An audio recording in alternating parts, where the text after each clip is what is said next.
नमस्कार, मेरा नाम आलोक है। आप लाइव स्ट्रीज देख रहे हैं। बिहार की सियासत में कुछ भी संभव है, देश की सियासत में कभी भी कुछ भी संभव है। आपने देखा था कैसे इंडिया ब्लॉक बना, इंडिया गठबंधन बना बीजेपी को परास्त करने के लिए, लेकिन आज की तारीख में इंडिया गठबंधन का क्या हाल है ये भी आप खूब देख रहे हैं। बिहार में खैर इंडिया गठबंधन में सीट शेयरिंग का फॉर्मूला जो है वो तय हो चुका है। कल दोपहर 12:30 बजे इसकी औपचारिक घोषणा कर दी जाएगी। तेजस्वी यादव खुद मीडिया से मुखातिब होंगे, जो जानकारी निकल के आ रही है। कांग्रेस के भी नेता होंगे, लेफ्ट पार्टीज के भी नेता होंगे। बड़ी खबर यह है कि कांग्रेस को 9 सीटें मिल रही हैं बिहार की, ये भी बड़ी खबर है। कांग्रेस को 9 सीटें आखिरकार मिल चुकी हैं, लेफ्ट को भी अच्छी खासी सीट मिली है। तो क्या आरजेडी को 26-27 सीटों पर ही समझौता करना पड़ा है? कल देखना होगा, कल जब इसका विधिवत रूप से औपचारिक ऐलान होगा तो क्या कुछ होता है। पहले आपको तस्वीर दिखाते हैं। तस्वीर देखिए, नीतीश कुमार और चिराग पासवान, लोजपा रामविलास के राष्ट्रीय अध्यक्ष। ये तस्वीर हम आपको जब दिखा रहे हैं, नीतीश कुमार चिराग पासवान मिले हैं और उनके मिलने से सियासत काफ़ी गरमाई हुई है। और भी तस्वीर देखिए, बिहार के उप मुख्यमंत्री सम्राट चौधरी मौजूद हैं, बिहार के स्वास्थ्य मंत्री मंगल पांडे मौजूद हैं, इसके साथ ही साथ ललन सराफ जो कि जेडीयू के एमएलसी हैं, ट्रेजरर हैं पार्टी के, वे मौजूद हैं। और उन सभी की मौजूदगी में नीतीश कुमार ने सबसे मुलाकात की है। चिराग पासवान से कैसे मिल रहे हैं? संजय झा भी हैं, राज्यसभा का सांसद हैं, संजय झा ने भी मुलाकात की है। और नीतीश कुमार ने एक तरफ जहां सभी से मुलाकात करने के बाद ये मैसेज दे दिया है कि बिहार में एनडीए पूरी तरह से इंटैक्ट है, बिहार में एनडीए पूरी तरह से सक्रिय है। देखिए, पहले चरण की जो वोटिंग होनी है 19 अप्रैल को गया, औरंगाबाद, नवादा और जमुई में, उसके लिए नामांकन की प्रक्रिया समाप्त हो चुकी है। सभी प्रत्याशियों ने अपने अपने नामांकन पर्चा, अपना जो नॉमिनेशन फॉर्म है, नामांकन पर्चा दाखिल कर दिया है, नॉमिनेशन फॉर्म जमा कर दिए हैं। और दूसरे फेज की जो वोटिंग होनी है उसके लिए आज से नॉमिनेशंस की प्रक्रिया जो है जारी है। चिराग पासवान हो, उपेंद्र कुशवाहा हो, उन सभी ने मुख्यमंत्री नीतीश कुमार से मुलाकात की है। उपेंद्र कुशवाहा कल गए थे मुलाकात करने, हमसे खास बातचीत, उन्होंने बहुत कुछ कहा था। वो इंटरव्यू आप लाइव स्ट्रीम पर जाकर देख सकते हैं। उन्होंने कहा था कि नीतीश कुमार उनके लिए अभी भी भाई ही समान है, बड़ा भाई मानते हैं उन्हें, उनका आशीर्वाद लेने गए थे। एनडीए 40 सीट पर जीतेगी। लेकिन चिराग पासवान, देखिए 2020 का वो दौर आपको याद होगा जब रामविलास पासवान का देहावसान हो गया था, देहांत हो गया था उनका।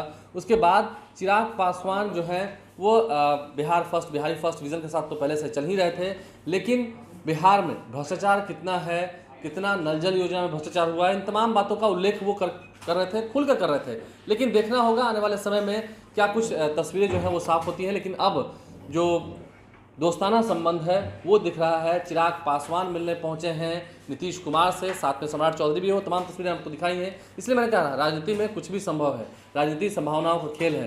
कैसे इंडिया अलायंस बना, 23 जून को कैसे पटना में बैठक हुई थी, उसके बाद फिर जब सीट शेयरिंग की बातें नहीं हुई, नीतीश कुमार का मोह भंग हुआ, नीतीश कुमार इसी साल जनवरी महीने में इंडिया अलायंस से अलग हो गए और एनडीए में शामिल हो गए। देखिए, अब जब सीट शेयरिंग की बात हो रही है, चिराग पासवान को भी अपने पार्टी के जो उम्मीदवार होंगे, लोजपा रामविलास के खाते में 5 सीटें गई हैं, उन उम्मीदवारों का भी उन्हें ऐलान करना है, उनकी घोषणा करनी है विधिवत रूप से।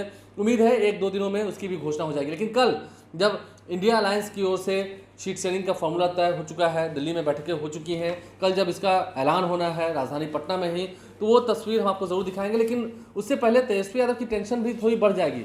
चिराग पासवान, नीतीश कुमार, देखिए अमित शाह ने एक समय में बिहार में भाषण देते हुए कहा था कि बिहार में 3 शक्तियां हैं, बीजेपी, आरजेडी, जेडीयू। जिधर 2 शक्तियां होंगी उधर का पलड़ा भारी होता है। लेकिन उधर दूसरी तरफ नेता प्रतिपक्ष तेजस्वी यादव भी ये कह रहे हैं कि देखिए इस बार बिहार का जो रिजल्ट है वो काफ़ी चौंकाने वाला होगा, पहले से ही दावे कर रहे हैं। हाल ही में जेडीयू की विधायक बीमा भारती टूट गई हैं, बीमा भारती टूटी और उन्होंने इस्तीफा दिया, जिसके बाद बीमा भारती को पूर्णिया से आरजेडी का टिकट भी दे दिया गया। पूर्णिया सीट आरजेडी के खाते में ही गई है, कटिहार सीट कांग्रेस के खाते में गई है। ये तमाम जानकारी निकल के आ रही है। कल देखना होगा जब उम्मीदवारों की घोषणा होती है, किनका किनका नाम सामने आता है।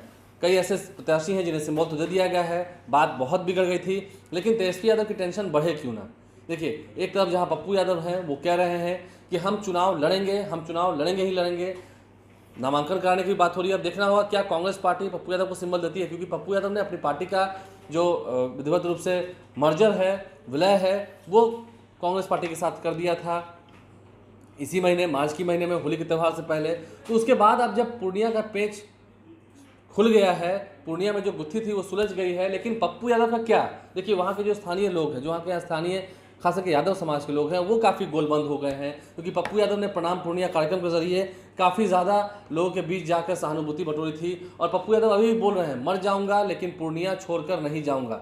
ये बातें पप्पू यादव खुलकर कह रहे हैं, अभी भी कह रहे हैं। तो ऐसे में देखना होगा लालू प्रसाद यादव का, तेजस्वी यादव का क्या रुख होता है। और कल जब सीट शेयरिंग को लेकर घोषणा होगी तो देखना होगा। देखिए, कई ऐसी सीटें हैं जिस पर चर्चा हो रही है कि वो सीटें जो है कांग्रेस के खाते में आ सकती हैं। जैसे कटिहार की सीट है, मुजफ्फरपुर की सीट है, इन सीटों पर कांग्रेस को ही लड़ना होगा। पटना साहिब की सीट है, सासाराम की सीट है, ये सीटें जो है वो कांग्रेस के खाते में जाएंगी। इसके अलावा किशनगंज की सीट है, ये सीट भी कांग्रेस के खाते में जा सकती है। लेकिन देखना होगा, शिवहर की चर्चा होती है, महाजन की चर्चा होती है, इन दोनों में से कौन सी सीट कांग्रेस के खाते में जाती है फिलहाल कंफर्मेशन नहीं है, क्योंकि जिन सीटों के बारे में कंफर्म जानकारी थी वो हमने आपको बता दी है। जमुई की सीट पहले ही आरजेडी ले चुकी है। इसके अलावा पटना साहिब में तो कांग्रेस को ही लड़ना है। तो चिराग पासवान एक तरफ जहां मिल रहे हैं नीतीश कुमार से, सीट शेयरिंग का फॉर्मूला कब के तय हो चुका है एनडीए में। बीजेपी 17 सीटों पर, जेडीयू 16 सीटों पर, इसके अलावा लोजपा रामविलास की पार्टी जो है 5 सीटों पर। जीतन मांझी आज ही अपना नामांकन पर्चा उन्होंने दाखिल किया है, गया से चुनाव लड़ रहे हैं। और उपेंद्र कुशवाहा काराकाट से चुनाव लड़ेंगे। राष्ट्रीय लोक मोर्चा के वो अध्यक्ष हैं। उपेंद्र कुशवाहा ने भी नीतीश कुमार से मुलाकात की थी। तो देखना होगा कल। देखिए, उपेंद्र कुशवाहा हो या बीजेपी के सांसद रामकृपाल यादव हो, उन्होंने भी नीतीश कुमार से जाकर मुलाकात की थी। नीतीश कुमार आजकल सबसे मिल रहे हैं, क्योंकि अब एनडीए का लक्ष्य है। नीतीश कुमार ने भी पिछली बार जब मीडिया से मुखातिब होते हुए कहा था कि उम्मीद है वो लक्ष्य हम जरूर हासिल करेंगे जो प्रधानमंत्री नरेंद्र मोदी दावा कर रहे हैं। प्रधानमंत्री नरेंद्र मोदी कह रहे हैं इस बार एनडीए 400 पार। चिराग पासवान ने भी कहा है, सभी कह रहे हैं, सभी बीजेपी नेता कह रहे हैं, क्योंकि महागठबंधन कहीं ना कहीं थोड़ी अभी कमजोर दिख रही है। आप खुद सोचिए, आज पहले चरण के नामांकन की अंतिम तिथि थी। पहले चरण के नामांकन की जो प्रक्रिया है वो पूरी हो चुकी है। अभी तक इंडिया के भीतर सीट शेयरिंग का फॉर्मूला क्या है इसकी औपचारिक घोषणा नहीं की गई है। हाँ, सिंबल कई जगह बांट दिए गए। जो 4 सीटों पर चुनाव होने हैं पहले चरण में, उन चारों सीटों पर आरजेडी चुनाव लड़ रही है, सिंबल बांट दिए गए हैं। और कांग्रेस से तालमेल काफ़ी बिगड़ रहा था, लेकिन अब कांग्रेस की बातें जब बन चुकी है, लेफ्ट की पार्टी से देखना होगा क्या बेगूसराय से ताल ठोकती है, खगड़िया की बात होती है, काराकाट से चर्चा होती है, आरा की सीट की चर्चा होती है। तो कितनी सीटें लेफ्ट पार्टीज को मिलती है, क्योंकि लेफ्ट पार्टीज के पास भी जनाधार है, जो वोट है वो जनाधार है उनके पास। और अब देखना होगा कल जब इसकी घोषणा होनी है क्या कुछ बात होती है। तेजस्वी यादव की भी टेंशन कोई कम नहीं है, लालू परिवार की भी टेंशन कोई कम नहीं है। देखिए, एक तरफ जहां सिवान की अगर हम बात करें तो वहां पर हिना शाह वो भी कह रही है कि वो चुनाव लड़ेंगे, निर्दलीय चुनाव लड़ेंगी। अब पप्पू यादव भी कह रहे हैं कि हम चुनाव लड़ेंगे। कल देखना होगा जब सीटों का ऐलान होता है, सीट शेयरिंग को लेकर के जो कुछ भी घोषणा होगी, क्योंकि तेजस्वी यादव खुद उस प्रेस कॉन्फ्रेंस में मौजूद रहेंगे, कांग्रेस के नेता होंगे, लेफ्ट पार्टीज के नेता होंगे, वो मौजूद होंगे। तो क्या फैसला होता है आगे महागठबंधन के लिए, कितनी मुसीबतें बढ़ रही हैं। क्योंकि सामने नीतीश कुमार ने चिराग पासवान को गले लगाकर यह बता दिया है कि एनडीए में सब कुछ ठीक है और एनडीए मजबूती से लड़ रही है फिलहाल जिस तरह से दिख रहा है। तो अगर ऐसी ही मजबूती से एनडीए रही, आपसी मतभेदों को भुलाकर एक साथ इस चुनावी अखाड़े में उतरे, तो फिर आगे इंडिया अलायंस का खेल और खराब हो सकता है। लड़ाई कांटे की लड़ने की बात कर रहे हैं तेजस्वी यादव, कह रहे हैं रिजल्ट चौंकाने वाला आएगा। लेकिन लड़ाई अगर यूं ही होती रहेगी, एक तरफ में खटपट, एक तरफ में सब सॉफ्ट सॉफ्ट, तो फिर ये लड़ाई कांटे की टक्कर वाली हुई कैसे, ये भी सोचना होगा। हमारे चैनल को सब्सक्राइब कर लें, साथ साथ फेसबुक पेज लाइक करें। धन्यवाद।